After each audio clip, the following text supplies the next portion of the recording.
If you've ever used the Toaks cookpot, you already know what drives me crazy about this lid. Let's fix it. I just watched Chris's video over at Wallowa Hikes, and he's absolutely right.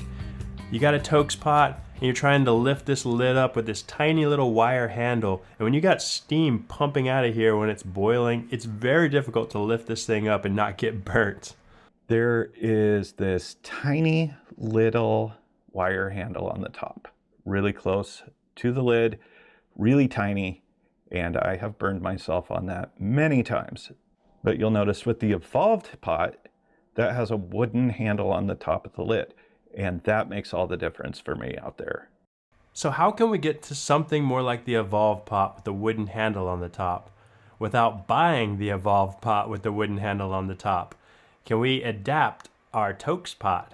So first I thought, like in Chris's video, wood would be the answer.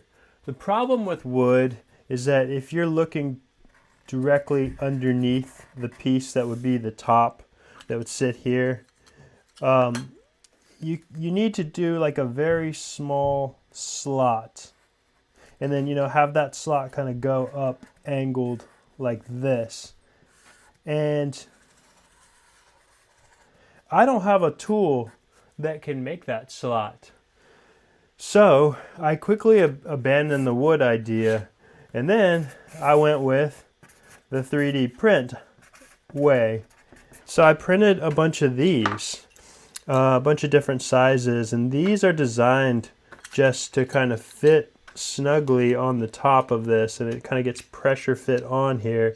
These are good, or I thought they were good, but the problem is this is printed in PLA, and PLA is not very good with high heat. So what I found pretty quickly was after cooking with it for like 20 minutes and doing some testing, these actually started to kind of lose their grip. That was with PLA, so that didn't work.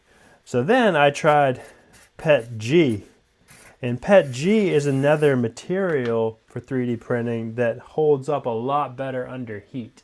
And this is what we've got here with the PETG. So you can see here, it's just got, it goes all the way through, and then it's angled up on the sides so it can kind of match that profile. So you just snap it on, and the way I envision this is it just stays on your pot all the time. That's how I would use it. Now, I did some tests this morning. I boiled the heck out of some water, and I did not notice any warping or anything with the PETG. So I think that's able to withstand the heat. It still fits in the bag, and like I said, I kind of would use this and leave it on the pot just like it is, and put it in the bag like that. I think I'm going to release the file for this and let you guys have it.